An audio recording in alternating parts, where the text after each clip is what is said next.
Put the bass up, will you?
So you're saying that the doctors told you that you have heart cancer, and the minute that you die, your entire body is going to melt down and will reach the Earth's core and destroy within.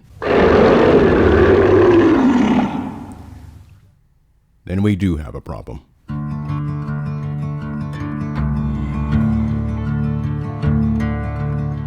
There ain't no grave can hold my body down. There ain't no grave can hold my body down. When I hear that trumpet sound, I'm gonna rise right out of the ground. Ain't no grave can hold my body down. Well, look way down the river, and what do you think I see? I see a band of angels, and they're coming after me. Ain't no grave can hold my body down. There ain't no grave can hold my body down. Well, look down yonder, Gabriel. Put your feet on the land and see. But Gabriel, don't you blow your trumpet till you hear from me. There ain't no grave can hold my body down. Ain't no grave can hold my body down.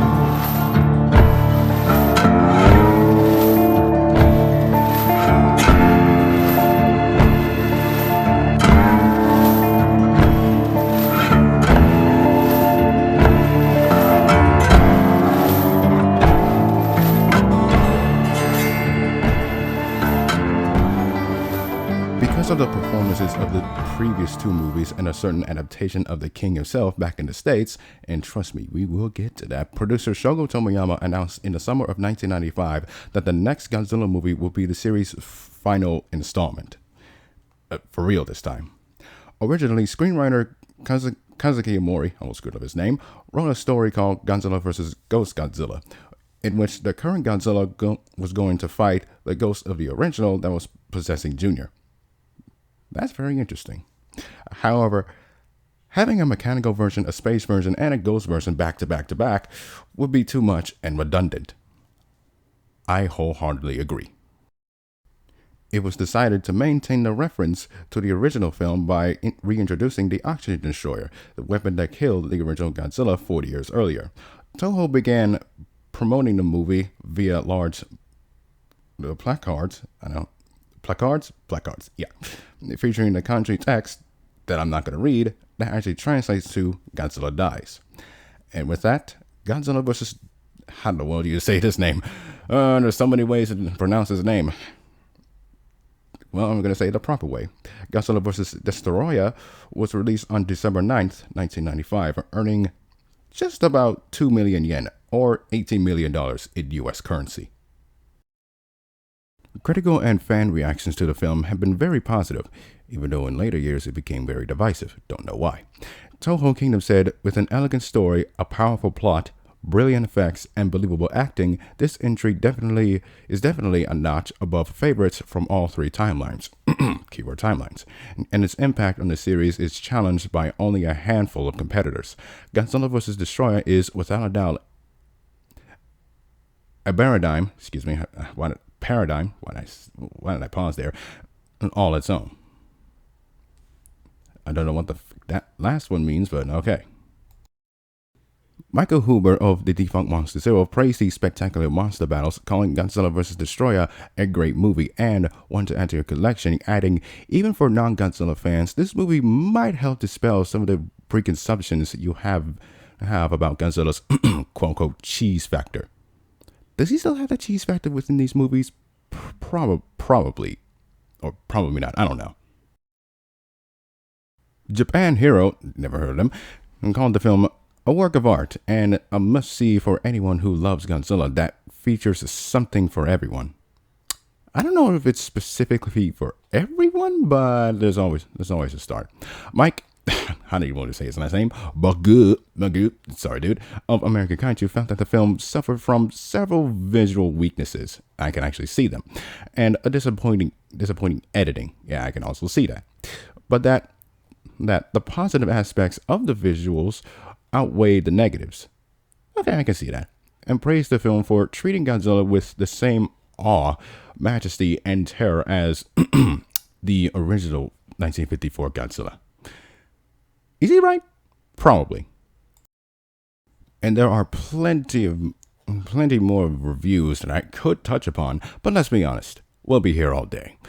So let's just get right into the story. Okay, 2 disclaimers. 1, spoilers are up ahead. You've been warned. Second disclaimer, grab a bucket and some tissues. What for, you may ask? When you cry. You'll know what I mean when we get to that scene.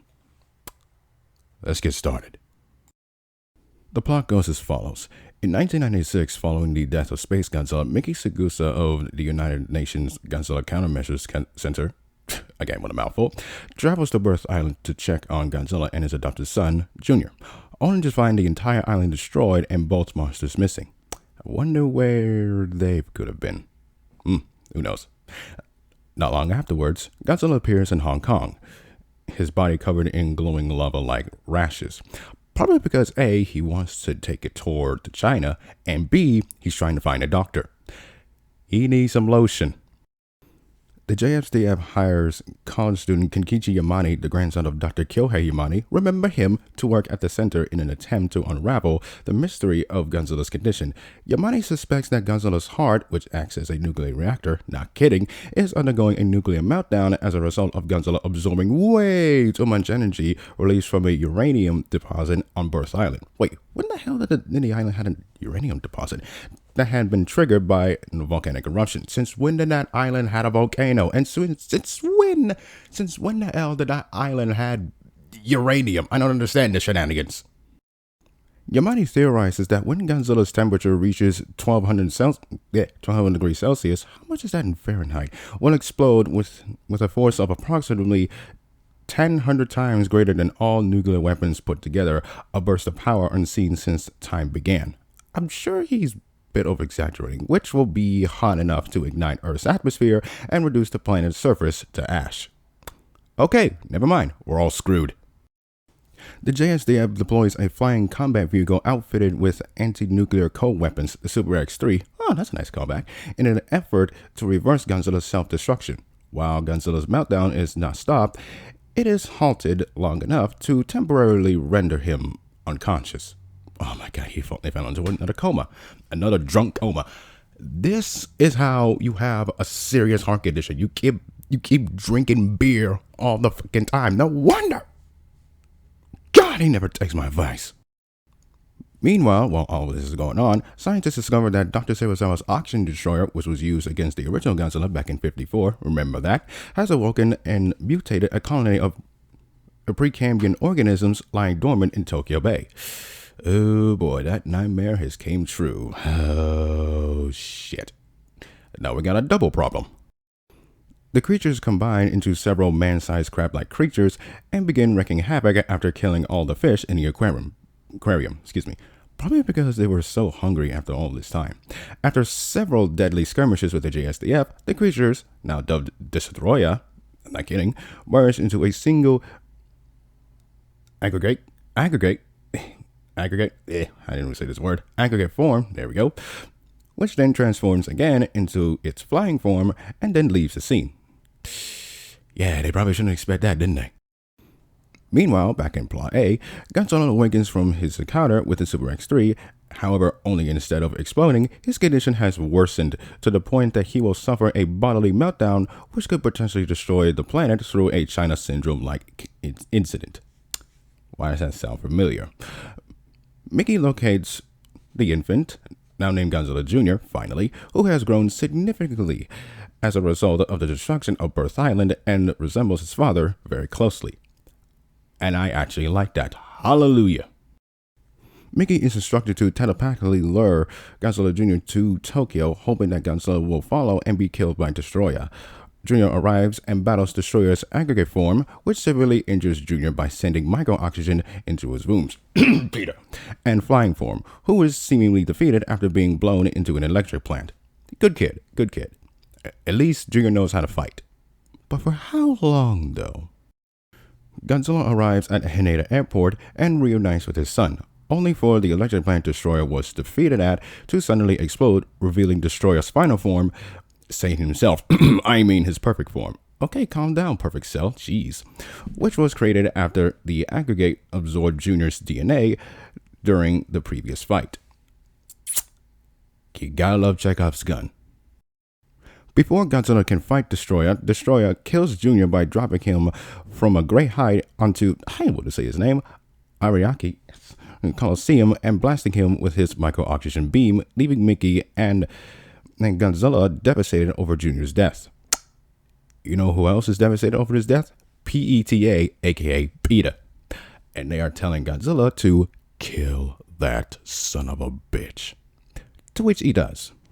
After being dragged away from the location of his son by Destoroyah, Godzilla manages to subdue his adversary for just long enough to reach the airport for a second time, and from there, Godzilla mournfully approaches the body of Junior, to which he grieves, like any normal parent would. Godzilla tries to revive Godzilla Jr. His radiation briefly succeeds in bringing Junior back to life, but only for a few seconds. And Junior dies again, this time at Godzilla's feet. Yeah, he ain't gonna forget about that. Enraged and beraved, that's a new word, Godzilla's meltdown begins to accelerate, but Destoroyah returns, brutally attacking Godzilla. He was having a moment, you dick. God, let the parent have his moment. Ungrateful dickhead. Anyway, in the ensuing battle, which rages across the airport and the neighboring areas of Tokyo, Godzilla's meltdown grants him access to an extremely powerful version of his spiral heat ray, the Infinite Heat Ray. See, even in the future, the internet knows the difference. Destoroyah is severely wounded by Godzilla after he fires the beams through his shoulder and head frill. Realizing the odds are completely against him, Destoroyah tries to retreat, but the JSDF shreds Destoroyah's wings after firing at him with a set of freezer tanks. Destoroyah plummets to the superheated ground and is killed instantly, dissipating into a white mist. Okay, this last part does not need any explanation or my voice to tell you all about it. The clip can literally do my job. A bit of a disclaimer, some of the audio will be completely removed and the music will be completely different. Bit of a disclaimer there. So, roll the clip.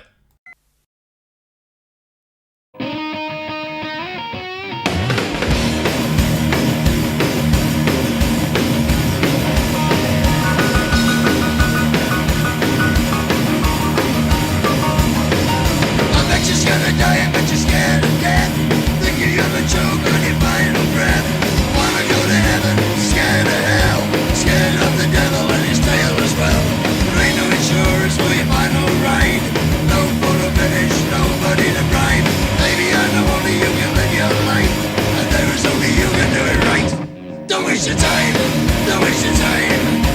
Don't waste a minute, listen here. Don't waste your time, don't waste your time. Everybody's going, standing at the line. Don't you worry, baby, there's worse things I've never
No. I wasn't crying. I got something in my eyes.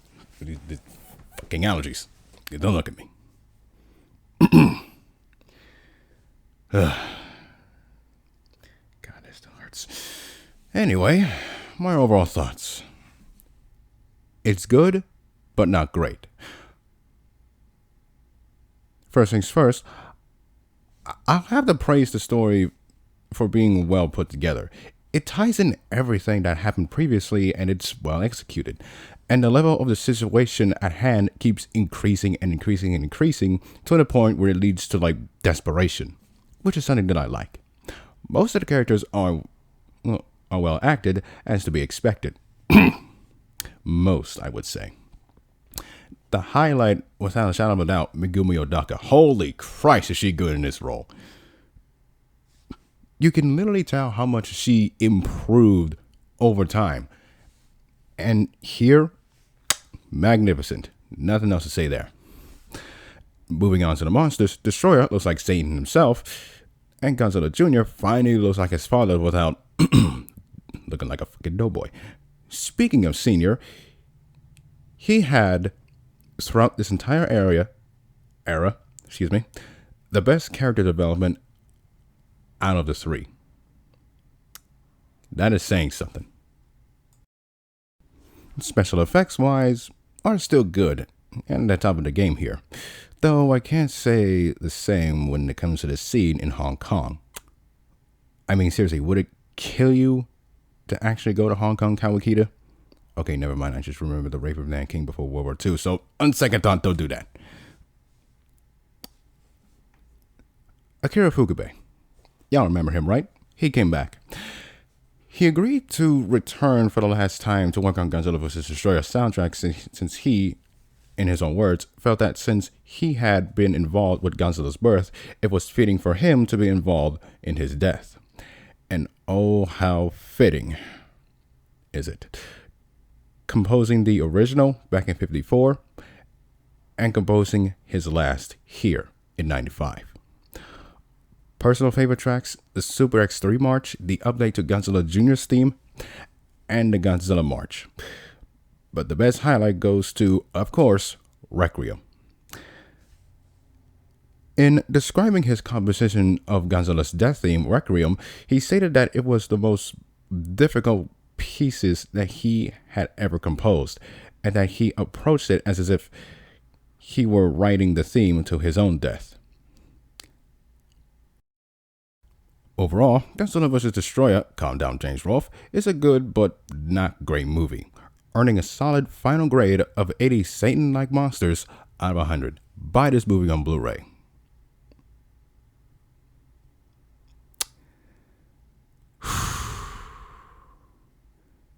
And this is the part of the review where it gets very, very depressing.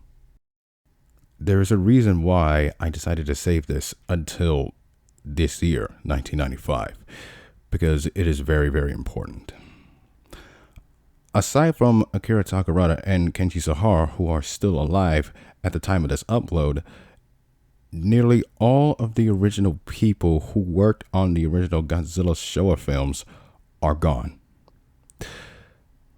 Momoko Kochi, Akihiko Harada, Takashi Shimura, Ichi Tsuburaya, Shigeru Kayama, who wrote the original and Raids Again, Yoshimitsu Banno, Akira Ifukube, Masaru Sato, how would you say his name?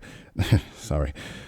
Yoshio Tsuchiya, Shinichi Sakizawa, Jun Fukuda, Motoyoshi Oda, who was the director of Raids Again, Teruyoshi Nakano, Natsumi Tezuka, and Haru Nakajima. Even some of the people in this era are gone. Koji Hashimoto, Koichi Kawakita, and Anna Nakagawa.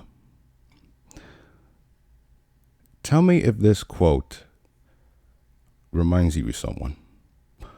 Monsters are born too tall, too strong, too heavy. That is their tragedy. That is the quote of Ishiro Honda himself. From being drafted into the Imperial Army before and during the war to becoming a director, Honda was the one that had the emotion within the original and the later ones that came afterwards. Back in episode 26, I mentioned that Honda himself took some time and visited the set and the crew. He was offered to come back one more time, but he respectively declined because before that time he was helping out his friend, the legendary Akira Kurosawa. Tragically, on February 28th, 1993, Honda passed away at the age of 81. I was off by 5 years, I'm sorry. But one more name is gone. In those days, Japanese had a real horror of radiation, and that horror is what made Godzilla so huge. From the beginning, he was symbolized nature's revenge on mankind. That quote was from Tomoyuki Tanaka himself from 1985. Tanaka was the man behind the original, behind the Showa films, and even some of the early Heisei films. Tanaka was the one who brought Godzilla, as cheesy this may sound, but it's absolutely true, into our lives.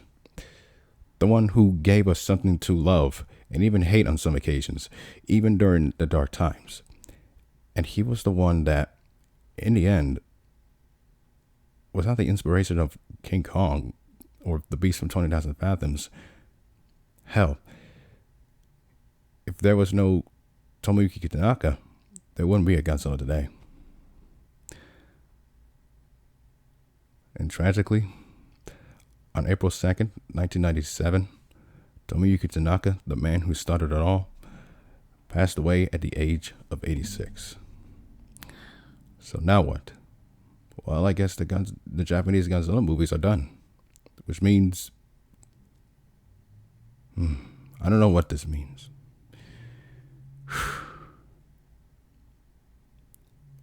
Or so we seemed. Producer Shogo Tomiyama said in an interview that Godzilla will return in 2005 after a 10-year retirement. Oh, but plans has a way, as we all know, to just go up into flames on top of a giant pile of kaiju shit. But let's take a detour back to Daiei because Gamera has informed me that he has a sequel. Until then, for more thoughts and First Amendment opinions on movies, anime, and video games, stay tuned right here on the Brumakian podcast and subscribe to Brumakian Productions for more juicy content. This has been Demetrius, signing off, and hail to the king.